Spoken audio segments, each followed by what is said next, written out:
আসসালামু আলাইকুম। স্বাগতম প্রত্যেককে মোদের বিদ্যালয়ে। যে যেখানে বসে আজকে আমাদের এই ক্লাসটি করছেন তাদের সকলের উপরে আল্লাহর শান্তি ও রহমত নাজিল হোক।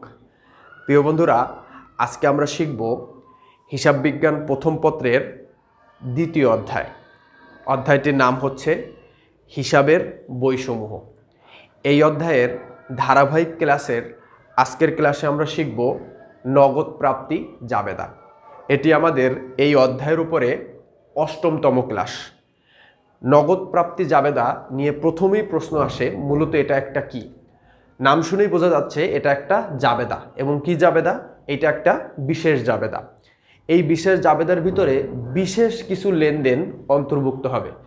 সবসময় মনে রাখবেন, নগদ প্রাপ্তি জাবেদায় সাধারণত প্রাপ্তি হলে মানে ব্যবসায় কোনো কিছু আসলে সেটা আমরা নগদ প্রাপ্তি জাবেদায় অন্তর্ভুক্ত করি। এখন যে কোনো কিছু সব কিছু আসলেই কি নগদ প্রাপ্তি জাবেদায় অন্তর্ভুক্ত করব? না, শুধুমাত্র দুইটা বিষয় আমরা এখানে এনশিওর করব বা শিওর করব যে এই দুইটা বিষয় এখানে অন্তর্ভুক্ত হবে, আর কিচ্ছু এখানে অন্তর্ভুক্ত হবে না। যে দুইটা বিষয় কারবার অবশ্যই কি প্রাপ্তি হবে মানে আসবে। এখন প্রশ্ন হচ্ছে সেই দুইটা বিষয় কি? একটা হলো ব্যবসায় যদি কোনো কারণে নগদে টাকা আসে, এটা আমরা অবশ্যই নগদ প্রাপ্তি জাবেদায় অন্তর্ভুক্ত করব। এবং ব্যবসায় যদি কোনো কারণে চেক আসে, সেটাও আমরা নগদ প্রাপ্তি জাবেদায় অন্তর্ভুক্ত করব। তার মানে ব্যবসায় যদি নগদ টাকা আসে এবং চেক আসে, শুধুমাত্র তখনই আমরা সেইটা নগদ প্রাপ্তি জাবেদায় অন্তর্ভুক্ত করব। প্রিয় বন্ধুরা, এই নগদ প্রাপ্তি জাবেদাটা খুবই গুরুত্বপূর্ণ একটা জাবেদা, বিশেষ করে এই দ্বিতীয় অধ্যায়, মানে এই যে অধ্যায়টার নাম হিসাবের বইসমূহ, এই অধ্যায়ের জন্য খুবই গুরুত্বপূর্ণ। কেননা প্রশ্নকর্তারা যারা এইচএসসি প্রশ্ন করেন তারা প্রতি বছর কিন্তু এই যে দ্বিতীয় অধ্যায়, এই অধ্যায়টা থেকে ন্যূনতম 2টা প্রশ্ন করেই। কিছু কিছু বোর্ডে দেখবেন যে 3টা প্রশ্নও কিন্তু করছে। সুতরাং বোঝা যাচ্ছে এই অধ্যায়টা কতটা গুরুত্বপূর্ণ। এবং এই গুরুত্বপূর্ণ অধ্যায়ের জন্য এই নগদ প্রাপ্তি জাবেদাটা খুবই গুরুত্বপূর্ণ, কেননা প্রতি বছরই কিন্তু দেখা যায় যে বিভিন্ন বোর্ডে এই অধ্যায় থেকে প্রশ্ন এসেছে। তো নগদ প্রাপ্তি জাবেদায় আমরা তো বুঝলাম যে কারবারের নগদ টাকা এবং চেক আসলে মানে প্রাপ্তি হলে সেটা নগদ প্রাপ্তি জাবেদায় আসবে। এছাড়াও আমি 4টার বিষয়ে আপনাকে একটু মাথায় রাখতে বলবো, যে 4টা বিষয় নিয়ে আমরা প্রায় কনফিউজড হয়ে যাই। এই 4টা বিষয় কি নগদ প্রাপ্তি জাবেদায় আসবে কি আসবে না? তো সেই 4টা বিষয়, যে 4টা বিষয় কখনোই নগদ প্রাপ্তি জাবেদায় আসবে না, সেই 4টা বিষয় আপনি একটু নোট করে রাখবেন। আমি এখানে লিখে রেখেছি প্রিয় বন্ধুরা। 1 নম্বর আমরা লিখেছি প্রারম্ভিক নগদ ও ব্যাংক উদ্বৃত্ত আসবে না। এখন প্রশ্ন হলো প্রারম্ভিক নগদ উদ্বৃত্ত আর ব্যাংক উদ্বৃত্ত মানে কি? দেখেন প্রিয় বন্ধুরা, আমার একটা ব্যবসা কিন্তু অনেক দিন যাবত করি। ধরেন এখন যদি 2022 সালের ফেব্রুয়ারি মাসের 1 তারিখ হয়, আমি ধরে নিলাম 2022 সালের ফেব্রুয়ারি মাসের 1 তারিখ। তো এই 1 তারিখে প্রারম্ভিক নগদ তহবিল এবং ব্যাংক উদ্বৃত্ত বা প্রারম্ভিক নগদ আর ব্যাংক উদ্বৃত্ত ধরেন 10,000 এবং 20,000 টাকা। প্রারম্ভিক নগদ হচ্ছিল 10,000 টাকা আর ব্যাংক উদ্বৃত্ত হচ্ছিল 20,000 টাকা। তো এই যে 10,000 আর 20,000 টাকা, এইটা মূলত কি? এই যে প্রারম্ভিকটা ফেব্রুয়ারি মাসের 1 তারিখে যেটা আসছে, এটা মূলত কি? এটা ফেব্রুয়ারি মাসের আগের মাস কোনটা? জানুয়ারি মাস। 2022 সালের জানুয়ারি মাস কি ফেব্রুয়ারি মাসের আগের মাস। তো ওই মাসের যেটা সমাপনী ছিল, মানে জানুয়ারি মাসের 31 তারিখে যেটা সমাপনী ছিল, ওইটাই কিন্তু ফেব্রুয়ারি মাসের শুরুতে প্রারম্ভিক হয়েছে। সুতরাং এইটা কিন্তু আমাদের বাইরের থেকে কোনো জায়গা থেকে টাকাটা আমাদের কারবারে আসেনি। আমাদের কারবারের টাকাই বা কারবারের ব্যাংক জমাই গত মাসেরটা আমরা এই মাসে জাস্ট কি করে দেখেছি, স্থানান্তর করছি। এর ফলে কিন্তু ব্যবসায় টাকা আসেনি। জাস্ট আমরা কি করছি, গত বছরের বা গত মাসের সমাপনীটা, জানুয়ারি মাসের সমাপনীটা আমরা ফেব্রুয়ারি মাসের 1 তারিখে প্রারম্ভিক দেখাইছি। তো এইটা কখনোই আমরা নগদ প্রাপ্তি জাবেদায় অন্তর্ভুক্ত করব না। কিন্তু একটা কিন্তু আছে প্রিয় বন্ধুরা। এই কিন্তুটা হলো যে যদি এমন হয় যে নগদ টাকা এবং ব্যাংক জমা নিয়ে ব্যবসা শুরু করছে, আরম্ভ করছে, কেবল একজন মালিক ব্যবসা নতুন শুরু করছে, তো সেক্ষেত্রে কিন্তু সেটা আমরা মূলধন হিসাব নামে নগদ প্রাপ্তি জাবেদায় নিতে হবে। কিন্তু যদি প্রারম্ভিক উদ্বৃত্ত থাকে সেটা কিন্তু আমরা কখনোই নিব না। 2 নম্বর যেটা, ধারে লেনদেন আসবে না। ধারে লেনদেন বলতে কি? নগদ প্রাপ্তি জাবেদায় যদি ধারে বিক্রয় করা হয়, তাহলে বিক্রয় করলে কিন্তু আয় হয়েছে, কিন্তু ধারে বিক্রয়ের ফলে কিন্তু আমার নগদ টাকা আসেনি, সুতরাং আমরা এটা কখনোই নগদ প্রাপ্তি জাবেদায় নিব না। 3 নাম্বার লিখেছি কন্ট্রা এন্ট্রি বা বিপরীত দাখিলা আসবে না। আমরা সবাই জানি কন্ট্রা এন্ট্রি কিন্তু দুইটা, একটা হচ্ছে হলো কারবারের টাকা, ব্যবসার টাকা ব্যাংকে জমা দেওয়া, আরেকটা হচ্ছে হলো কারবারের প্রয়োজনে ব্যাংক থেকে টাকা উত্তোলন করা। এই দুইটা হলো কি এন্ট্রি? কন্ট্রা এন্ট্রি বা বিপরীত দাখিলা। তো এই কন্ট্রা এন্ট্রি কখনোই এই নগদ প্রাপ্তি জাবেদায় আসবে না। ওকে প্রিয় বন্ধুরা, এরপর 4 নাম্বার লিখেছি কারবারি বাট্টা বা ব্যবসায়িক বাট্টা। আপনারা এই ছকটা যখন আমি বুঝাবো তখন আপনাদের আরো ডিটেইলে বলে দিব বাট্টা সম্পর্কে। তো কারবারি বাট্টা এবং ব্যবসায়িক বাট্টা এই দুইটা কখনোই আমরা নগদ প্রাপ্তি জাবেদায় দেখাবো না। এখানে আমরা যে বাট্টার ঘরটা দেখতে পারতেছি এটা মূলত নগদ বাট্টা, আমি একটু পরে আলোচনা করছি। তো প্রিয় বন্ধুরা, এই 4টা বিষয় আপনারা একটু মাথায় রাখবেন। এই 4টা বিষয় মুছে আমরা এখনই আপনাদের একটা বোর্ড প্রশ্ন সমাধান করে দিব। প্রিয় বন্ধুরা, আজকে যে বোর্ড প্রশ্নটা আমরা সমাধান করব, এই বোর্ড প্রশ্নটি রাজশাহী বোর্ড 2017 সালে এসেছে। তো প্রিয় বন্ধুরা, প্রশ্নটি পড়ার আগে আমরা একটু ছকটা সম্পর্কে আলোচনা করতে চাই। এই ছকে যদি দেখেন এখানে টোটাল কলাম সংখ্যা আছে 8টি। এটা কিন্তু এমসিকিউ আকারে অনেক সময় আসে যে নগদ প্রাপ্তি জাবেদায় কতটি কলাম থাকে, আপনি অবশ্যই বলবেন কতটি? 8টি। তো 8টি কলামের প্রথম কলামে আমরা লিখেছি তারিখ এবং দ্বিতীয় কলামে আমরা লিখেছি ক্রেডিট হিসাব খাত।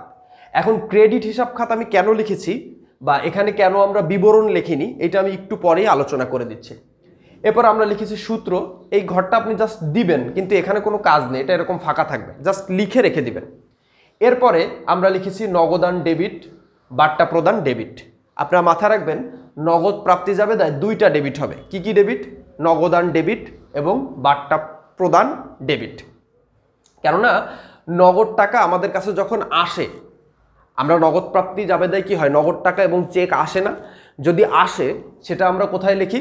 ডেবিট দিকে লিখি, কারণ সম্পদ বৃদ্ধি পাইলে কি হয়? ডেবিট হয়। এবং আমরা যখন নগদ টাকা পাই, ধরেন কোনো দেনাদারের কাছ থেকে নগদ টাকা পেয়েছি, তখন তাকে আমাদের মাঝে মাঝে কিছু ছাড় দিতে হয়, বাট্টা প্রদান করতে হয়। তো এই বাট্টাটা হচ্ছে হলো খরচ একটা, এবং খরচ বৃদ্ধি পেলে কি হয়? ডেবিট হয়। এজন্য আমরা বাট্টা প্রদান বা প্রদত্ত বাট্টাকে কি করেছি? ডেবিট করেছি। তাহলে নগদান ডেবিট এবং বাট্টা প্রদান ডেবিট, এই 2টা ডেবিট। আর বাকি 3টা আমরা ক্রেডিট করেছি। সেই 3টা কি? 1 নম্বরে হচ্ছে হলো আমরা বিক্রয় হিসাবকে ক্রেডিট করেছি, কারণ এই বিক্রয় থেকে আমাদের কি হয়? আয় হয়। এবং আমরা দেনাদার হিসাবকেও ক্রেডিট করেছি, কারণ দেনাদারের কাছ থেকেও আমাদের টাকা আসে। ওকে, এবং আরও অনেক মাধ্যম থেকে আমাদের টাকা আসতে পারে। এগুলোর জন্য আমরা একটা ছক দিয়ে দিয়েছি, যে ছকটা হলো অন্যান্য হিসাব। এই যে বিক্রয় হিসাব ক্রেডিট, দেনাদার হিসাব ক্রেডিট এবং অন্যান্য হিসাব ক্রেডিট। খুব সহজেই মাথায় রাখতে পারবেন এই 3টা হিসাব ক্রেডিট হবে। ওকে প্রিয় বন্ধুরা, আমরা এবার বোর্ড কোশ্চেনটা সমাধান করব। তো সমাধান করার আগে আপনাদের আমি একটা কথা রিমাইন্ড করে দিতে চাই। আপনি নগদ প্রাপ্তি জাবেদা করেন কিংবা নগদ প্রদান জাবেদা করেন, সব সময় মনে রাখবেন এটার জন্য সবথেকে বেশি যে জিনিসটা জরুরি সেটা হচ্ছে হলো জাবেদাটা সঠিকভাবে করা। মানে আমরা যে নগদ প্রাপ্তি জাবেদার যে লেনদেনগুলো এখানে অন্তর্ভুক্ত করব, আমরা সেগুলোর আগে জাবেদা করে নিব। ওকে প্রিয় বন্ধুরা, তো আমাদের রাজশাহী বোর্ড 2017 সালে বলেছে নিম্নলিখিত লেনদেনগুলো 2015 সালের জুলাই মাসে রায়হান অ্যান্ড কোং এর ব্যবসায় হতে নেওয়া হয়েছে। জুলাই 1 প্রারম্ভিক নগদ তহবিল 40,000 টাকা এবং ব্যাংক জমার উদ্ধৃত্ত 20,000 টাকা। দেখেন প্রিয় বন্ধুরা, আমি কিন্তু একটু আগেই বলেছি প্রারম্ভিক কোনো মানে সেটা হোক নগদ বা প্রারম্ভিক ব্যাংক জমা, এগুলো কি নগদ প্রাপ্তি জাবেদায় আসবে না। তো আমরা এটা কি নিব না, তাহলে আমরা এটার পাশে একটু ক্রস দিয়ে রেখে যেটা আমরা নিব না। এরপর আমরা লিখেছি বেলার নিকট হতে 12,000 টাকার পূর্ণ নিষ্পত্তিতে 11,700 টাকা পাওয়া গেল। এই বেলা হচ্ছে হলো একজন দেনাদার। প্রিয় বন্ধুরা, আপনারা মনে রাখবেন যদি কোনো ব্যক্তি বা প্রতিষ্ঠানের নাম উল্লেখ থাকে এবং তার কাছ থেকে আপনি টাকা পেয়েছেন, তার মানে ওই লোক অবশ্যই আপনার কি ছিল? দেনাদার ছিল। তাহলে এই বেলা হচ্ছে একজন দেনাদার বা প্রাপ্য হিসাব। তো এই প্রাপ্য হিসাব থেকে যেহেতু টাকা পেয়েছি, সেহেতু আমাদের টাকা কি কারবারে নগদ টাকা আসছে, তো এটা অবশ্যই আমাদের নগদ প্রাপ্তি জাবেদায় নিতে হবে। এরপরে বলেছে নগদে বিক্রয় 15,000 টাকা। নগদে বিক্রয় করলে কি হয়? নগদ টাকা আসে, তো এটাও আমাদের এখানে নিতে হবে। আমি একটু পরে জাবেদা করে আরো সহজ করে আপনাদের বুঝাই দিব। এরপরে কি বলছে? নগদে পণ্য ক্রয়, এটা কিন্তু আসবে না, কেননা নগদে পণ্য ক্রয় করলে নগদ টাকা চলে যায়, ওটা যাবে নগদ প্রদান জাবেদায়। আমরা এখন কি করতেছি? নগদ প্রাপ্তি জাবেদা। ওকে প্রিয় বন্ধুরা, তো এটা আমরা এখানে নিব না। এরপরে বলছে ব্যাংকে জমা দেওয়া হলো 30,000 টাকা, এটা হলো একটা কন্ট্রা এন্ট্রি। এই কন্ট্রা এন্ট্রি নগদ প্রাপ্তি জাবেদাও আসবে না, নগদ প্রদান জাবেদাও আসবে না, তো আমরা এটা এখানে নিব না। এরপরে বলেছে জুলাই 20 নগদে যন্ত্রপাতি বিক্রয়। দেখেন আপনি একটা পুরা যন্ত্রপাতি কিনেছিলেন, সেই যন্ত্রপাতিটা ধরেন কোনো কারণে পুরাতন হয়ে গেছে, তখন ওই যন্ত্রপাতিটা কি করবেন, আপনি বিক্রি করে দিবেন। তো যখনই বিক্রি করে দিবেন তখন কি হবে, তখন কিন্তু ওখান থেকে আপনার নগদ টাকা আসবে। যেহেতু নগদ টাকা আসবে সেহেতু এটা অবশ্যই কি নগদ প্রাপ্তি জাবেদায় আসবে। ওকে প্রিয় বন্ধুরা, এরপরে কি বলেছে, রফিককে তার পাওনা 20,000 টাকার পূর্ণ নিষ্পত্তিতে 19,000 টাকার চেক দেওয়া হলো। এখানে তো চেক দিয়েছেন, তাহলে এটা কিন্তু নগদ প্রাপ্তি জাবেদায় আসবে না। এরপরে ব্যক্তিগত প্রয়োজনে পণ্য উত্তোলন। প্রিয় বন্ধুরা আপনারা এটাও মাথায় রাখবেন, পণ্য উত্তোলন কিন্তু নগদ প্রাপ্তি প্রদান কোনো জাবেদাতেই আসবে না, কারণ আমরা বলেই দিছি এখানে বলছে নগদ প্রাপ্তি জাবেদা, তার মানে এখানে সব কি নগদ আর চেক নিয়ে কাজ হবে, পণ্য নিয়ে কোনো কাজ নেই, তো আমরা এটা নিব না। এরপর বলেছে চেকে সুদ প্রাপ্তি। আমরা কি বলেছি, চেকে যদি আমরা কোনো কিছু পাই, যেমন সুদ প্রাপ্তিকে আমাদের একটা আয়, তো এই আয়টা আমাদের নগদে হয় নাই, কিসে হয়েছে, চেকের মাধ্যমে হয়েছে। তাহলে চেক যদি কারবারে আসে বা ব্যবসায় আসে, তো এটাও কি নগদ প্রাপ্তি জাবেদায় নিতে হবে। এরপরে ধারে পণ্য বিক্রয়। আমরা আগেই বলেছি ধারের লেনদেন নগদ প্রাপ্তি জাবেদাও আসবে না, নগদ প্রদান জাবেদাতেও আসবে না, তো আমরা এটা নিব না। আমরা টিক দিলাম কয়টার উপরে, তাহলে আমরা এখানে জুলাই 4, জুলাই 9, জুলাই 20 এবং জুলাই 29 এই 4টা লেনদেন। আপনারা যদি রাজশাহী বোর্ড 2017-এর গদাগে দেখেন, গদাগে কিন্তু বলেই দিয়েছে 4, 9, 20, 29 জুলাইয়ের লেনদেনগুলোর নগদ প্রাপ্তি জাবেদা, সরি আমি একটু ভুল লিখেছি প্রিয় বন্ধুরা, নগদ প্রাপ্তি জাবেদা তৈরি করো। তো এখানে আমার কিন্তু তারিখগুলো বলে দিয়েছে, তাহলে আমরা কেন এতটা পড়লাম কি, এখানে যদি প্রিয় বন্ধুরা এই তারিখগুলো না বলে যদি বলতো, শুধু এটা বলতো নগদ প্রাপ্তি জাবেদা প্রস্তুত করো, সেক্ষেত্রে আমার কিন্তু এটা পড়তে হতো এবং পড়ে আগে বুঝতে হতো যে এর ভিতর থেকে কোন লেনদেনগুলো আমার এই নগদ প্রাপ্তি জাবেদায় আসবে।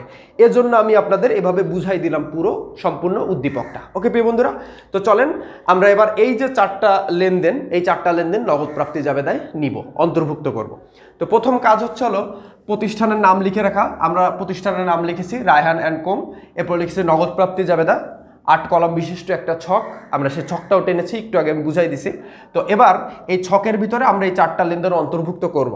এর জন্য প্রথম কাজ হচ্ছে হলো জাবেদাগুলো করা। তো আমরা জাবেদা করব আর এখানে অন্তর্ভুক্ত করব। তো প্রথমটা হচ্ছে হলো 2015 সালের জুলাই 4, তো আমরা লিখলাম 2015 জুলাই 4। ওকে, আমরা একটু জাবেদা করে দেখি কি বলেছে। বেলার নিকট হতে 12,000 টাকার পূর্ণ নিষ্পত্তিতে 11,700 টাকা পাওয়া গেল। এটার জাবেদা হচ্ছে হলো নগদান হিসাব ডেবিট, নগদান হিসাব ডেবিট। ওকে, এবং যেহেতু আমরা টাকাটা পেয়েছি, তার মানে এখানে আমাদের কিন্তু টাকাটা পাওয়ার কথা ছিল কত, 12,000 টাকা, তো এখানে আমরা পাইছি কত, 11,700 টাকা। তাহলে কিন্তু আমরা কম পেয়েছি, কত টাকা কম পেয়েছি, 300 টাকা। কিভাবে বের করলাম, 12,000 থেকে 11,700 আমরা বিয়োগ করেছি, তাহলে আমরা কম পেয়েছি কত, 300 টাকা। তো যেহেতু আমরা 300 টাকা কম পেয়েছি, 300 টাকা তাহলে আমরা তাকে কি করেছি, ছাড় দিয়েছি। তাহলে ছাড় দিলে কি হয়, বাট্টা প্রদান করা হয়। তাহলে এখানে লিখবো আমরা বাট্টা প্রদান হিসাব ডেবিট। ওকে, কত টাকা, 300 টাকা। আর নগদে পেলাম কত আমরা, 11,700 টাকা। ওকে প্রিয় বন্ধুরা, এবং আমাদের এখানে দেনাদার কি হলো, হ্রাস পেয়ে গেল না, যেহেতু বেলা টাকা দিয়ে দিয়েছে, তাহলে আমরা লিখবো এখানে প্রাপ্য হিসাব, ব্র্যাকেট লিখতে পারি বেলা। সম্পদ হ্রাস পেলে কি হয়, দেনাদার একটা সম্পদ, সে যেহেতু টাকা দিয়ে দিয়েছে, পরিশোধ করে দিয়েছে, পূর্ণ নিষ্পত্তিতে, এখানে শব্দটা মাথায় রাখবেন প্রিয় বন্ধুরা, পূর্ণ নিষ্পত্তি। পূর্ণ নিষ্পত্তি মানে কি, আপনি এই বেলার কাছে 12,000 টাকা পেতেন, তো সে আপনাকে 11,700 টাকা দিয়েছে, ঠিক আছে, কিন্তু এটা কিন্তু পূর্ণ নিষ্পত্তি হয়ে গেছে, মানে ওই 12,000 টাকাই সম্পূর্ণ নিষ্পত্তি হয়ে গেছে। সে আপনাকে দিয়েছে 11,700, কিন্তু পরিশোধ হয়েছে কত, 12,000 টাকাই। তো এটাকেই বলা হয় পূর্ণ নিষ্পত্তি, মানে আপনি তার কাছে আর টাকা দাবি করতে পারবেন না, মানে পূর্ণ নিষ্পত্তি হয়ে গেছে, একদম নিষ্পত্তি হয়ে গেছে। তো কত টাকা, 12,000 টাকা। প্রিয় বন্ধুরা এখানে যদি খেয়াল করেন দেখেন, দেনাদার কিন্তু 12,000 টাকাই হ্রাস পাইছে, কিন্তু আমাদের এখানে নগদ কিন্তু আসছে কত, 11,700 টাকা। ওকে, তো এইটাই আমরা এখানে অন্তর্ভুক্ত করব। এখন প্রিয় বন্ধুরা, এখানে আমরা ক্রেডিট হিসাব খাত কেন লিখেছিলাম, তো দেখেন আমাদের এই অঙ্কটাতে আমরা সব সময় যে ক্রেডিট হিসাব খাতগুলো থাকবে, যেমন এখানে ক্রেডিট হিসাব খাত হচ্ছিল প্রাপ্য হিসাব। ওকে, এই ক্রেডিট হিসাব খাতগুলি এখানে আসবে, এই জন্য আমরা এখানে লিখেছি ক্রেডিট হিসাব খাত। আমরা যখন নগদ প্রদান জাবেদা করব, এই ক্লাসটার পরের ক্লাস, ওখানে আমরা লিখব ডেবিট হিসাব খাত। ওকে প্রিয় বন্ধুরা, তো আমরা এখানে প্রথমে লিখতে পারি বেলা, শুধু দেনাদারের নামটা লিখে দিলেই হয়, একদম লিখে দিলাম বেলা। বেলা বেলা নগদে পেয়েছে কত, নগদে পেয়েছে হচ্ছে 11,700 টাকা। তো আমরা নগদের ঘরে লিখব 11,700 টাকা। এই যে নগদান হিসাব ডেবিট, ডেবিটের ঘরে লিখছি 11,700। আর প্রিয় বন্ধুরা মাথায় রাখবেন যে নগদ প্রাপ্তি জাবেদায় যে জাবেদায় আপনি করেন না কেন, এখানে যদি কোনো লেনদেন আপনার অন্তর্ভুক্ত করতে হয়, অবশ্যই সেটা নগদান হিসাব থাকতে হবে। এই যে নগদান হিসাব থাকতে হবে এবং এই নগদের ঘরে নিতেই হবে। তো আমরা প্রথমে এর জন্য নিলাম 11,700। বাট্টা প্রদান করেছি কত, 300 টাকা। আর দেখেন দুইটা তো ডেবিট হলো, এখন আরেকটা আমাদের অবশ্যই কি করতে হবে, ক্রেডিট করতে হবে। এখন ক্রেডিট কিন্তু তিনটা আছে, বিক্রয়, দেনাদার, অন্যান্য হিসাব। এই বেলা আমাদের কি মূলত দেনাদার বা প্রাপ্য হিসাব না, তো যেহেতু বেলা আমাদের দেনাদার, সেহেতু এটা কোন ঘরে যাবে, দেনাদার ঘরে যাবে। এবং দেনাদার কত হাজার টাকা, 12,000 টাকা। এখন দেখতে পারেন প্রিয় বন্ধুরা, এই ডেবিট দুইটা যোগ দিলে কিন্তু এটা ক্রেডিটটার সমান হয়। ওকে, তো এইটা হচ্ছে আমাদের প্রথম লেনদেন। এর পরের লেনদেন বলেছে নগদে বিক্রয় 15,000 টাকা। আমরা যদি নগদে বিক্রয় করি, সেক্ষেত্রে আমরা জাবেদা কি লিখি, নগদান হিসাব ডেবিট,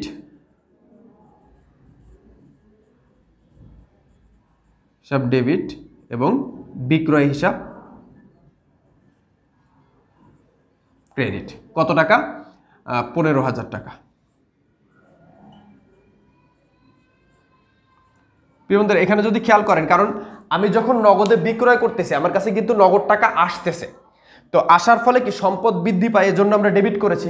এবং বিক্রয় হলে কি হয়, ব্যবসায় আয় হয়, এবং আয় বৃদ্ধি পেলে কি হয়, ক্রেডিট হয়, এজন্য আমরা বিক্রয় হিসাবকে কি করেছি, ক্রেডিট করেছি। ওকে প্রিয় বন্ধুরা, বিক্রয় হিসাব ক্রেডিট। ওকে, তো এইটাকে আমরা এবার এখানে অন্তর্ভুক্ত করব। তো এখানে আবার প্রথমে তারিখ দিতে হবে জুলাই 9, জুলাই 9। আমরা এখানে ক্রেডিট হিসাব খাতগুলো লিখবো। তো এখানে ক্রেডিট কোনটা, ক্রেডিট কিন্তু বিক্রয় হিসাব। ওকে, তো আমরা সেই বিক্রয়টাকে এখানে লিখব, বিক্রয় কত টাকা, 15,000 টাকা। তো দেখেন এখানে নগদে আসছে কত টাকা, 15,000 টাকা। তো আমরা নগদের ঘরে লিখব 15,000 টাকা ডেবিট।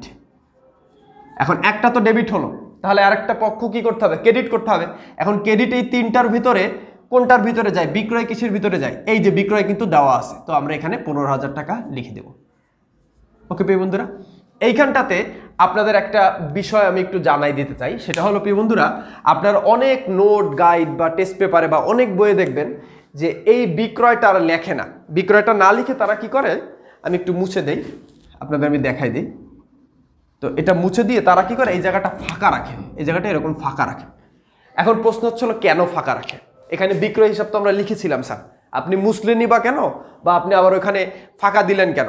তো ওখানে বিক্রয় হিসাব লিখলেও হবে, আবার ওখানে ফাঁকা রাখলেও হবে। তো অনেক বই এটা ফাঁকা রাখে, আপনি চাইলে এটা আপনার ইচ্ছা, আপনি রাখতেও পারেন বা বিক্রয় হিসাব লিখতেও পারেন।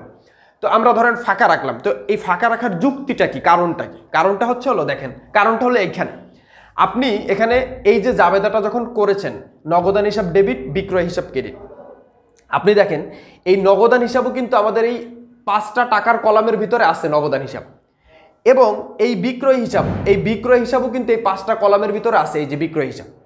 তো যদি কোনো জাবেদায় হিসাব খাতগুলো একদম মানে এই যে কলামের সঙ্গে মিলে যায়, যেমন এখানে নগদান হিসাব, এই যে নগদান হিসাব আছে, বিক্রয় হিসাব, এই যে বিক্রয় হিসাব আছে, মিলে গেছে একদম।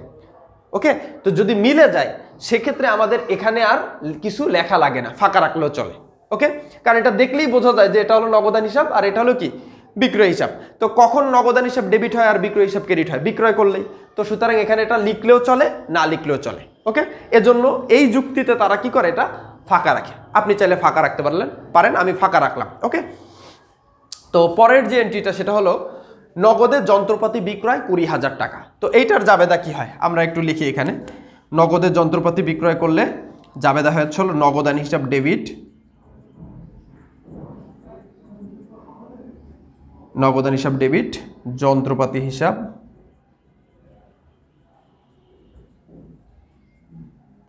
ক্রেডিট। কত হাজার টাকা? 20,000 টাকা। প্রিয় বন্ধুরা, আমরা ক্রেডিট হিসাব খাতগুলো লিখি, তাহলে এই যে ক্রেডিট কি আছে? যন্ত্রপাতি হিসাব। তো আমাদের এখানে যন্ত্রপাতি লিখতে হবে। এটা কত তারিখ? এটা হচ্ছে হলো 20 তারিখ।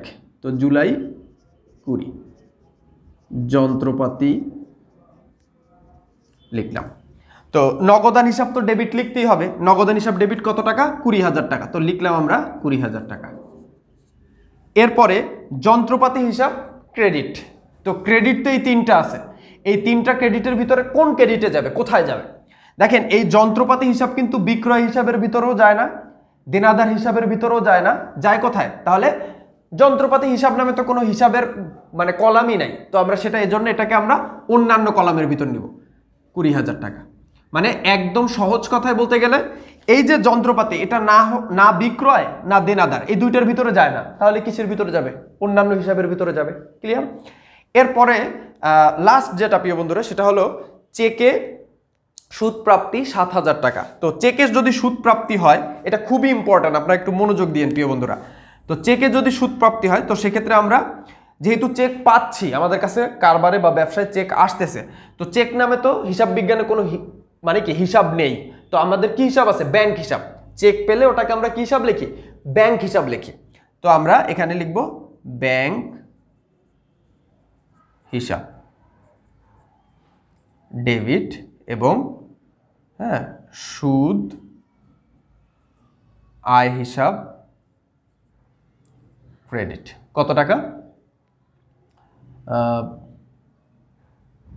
7,000 টাকা। একটু মনোযোগ দিয়েন প্রিয় বন্ধুরা, এটা একটু অন্যরকম, একটু মনোযোগ দিয়েন। দেখেন প্রিয় বন্ধুরা, তো আমরা ব্যাংক হিসাব ডেবিট এবং সুদ আয় হিসাব ক্রেডিট। এখন আমরা তো অবশ্যই ক্রেডিট হিসাব খাতটা এখানে লিখব। তো আমরা এখানে লিখে দিলাম, এটা হচ্ছে হলো 29 তারিখ। এখানে লিখলাম সুদ আয়। ক্রেডিট হিসাব খাতটাই আমরা লিখে দিলাম, এই যে লিখে দিচ্ছি ক্রেডিট হিসাব খাত। এবার এইখানটাতে ব্যাংক হিসাব ডেবিট। এখন ডেবিটে কিন্তু দুইটা আছে, একটা হলো নগদান হিসাব, একটা হলো প্রদত্ত বার্তা। এখন এখানে কি কোথাও ব্যাংক হিসাব আছে? না। তো ব্যাংক হিসাব যদি না থাকে, তাহলে আমরা কি কলাম আর একটা বাড়াবো? না, কখনো প্রিয় বন্ধুরা আপনারা কলাম বাড়াবেন না। মানে টাকার যে কলাম, এই টাকার কলাম সবসময় 5টাই হবে, 1টা 2টা 3টা 4টা 5টা। সো এখানে বাড়ানোর সুযোগ নেই। তো ডেবিট তো দুটো আছে। তো এখন আমরা কি করব? এই ব্যাংক হিসাবটাকে আপনি নগদের কলামে নেবেন, কেননা এই ব্যাংক বা চেক, এই চেকটাকে সাধারণত নগদ টাকার সামিল করা হয়, বা নগদ টাকার চেককে কি একইভাবে দেখা হয়। কেননা আপনি নগদ টাকা দিয়ে যে কাজগুলো করতে পারেন, একটা কোনো কিছু ক্রয় করা বা দায় পরিশোধ করা, নগদ টাকা দিয়ে কিন্তু আপনি করতে পারেন। ঠিক সেম চেক দিয়েও কিন্তু একই কাজটাই আপনি করতে পারেন। আপনি চাইলে একটা লোককে চেক দিয়ে দায় পরিশোধ করতে পারেন, আবার চেকের মাধ্যমে কোনো কিছু ক্রয়ও করতে পারেন। তো এই যে নগদ টাকার চেক কিন্তু একই জিনিস। সো যেহেতু চেক প্রাপ্তির কারণে আমরা ব্যাংক হিসাব লিখেছি, মূলত এটা কি চেক। তো চেকটা আসতেছে আমাদের ব্যবসায়, তো চেকটাকে যেহেতু আমরা নগদ টাকার সমান মনে করি, তাহলে এটাকে আমরা কোথায় নিব? নগদের কলামেই নিয়ে নিব। তাহলে নগদের কলামে আমরা কত টাকা নিব? 7,000 টাকা। দেখেন, লিখেছি কিন্তু ব্যাংক হিসাব, কিন্তু নিলাম কোন কলামে? নগদের কলামে। কেন? বুঝতে পারছেন আশা করি। না বুঝতে পারলে ভিডিওর নিচে লিখবেন, আমি বুঝাই দেবো ইনশাল্লাহ। 7,000 টাকা। এবার আমাদের সুদ আয় হিসাব ক্রেডিট। এখন সুদ আয় কি বিক্রয় বা দেনাদার? না, এটা বিক্রয়ের জন্য টাকাটা আসেনি বা চেকটা আসেনি, আর দেনাদারের কাছ থেকেও চেকটা আসেনি। আসছে কিসের জন্য? বিনিয়োগের সুদ, বা মানে সুদ আয়ের জন্য হয়েছে, কোনো না কোনোভাবে সুদ হয়েছে, সুদের আয় হয়েছে। হ্যাঁ, সুদ পাইছে। বিনিয়োগের সুদ এরকম স্পেসিফিক বলা নেই, সুদ হয়েছে, আপনি যে কোনো জায়গা থেকে সুদ পাইছেন। ওকে, তো তাহলে এটা আমাদের নিতে হবে অন্যান্য হিসাব খাতে 7,000 টাকা। ওকে প্রিয় বন্ধুরা, এরপরে আমাদের যে কাজটা থাকবে সবার শেষে, সেটা হলো জের নামানো।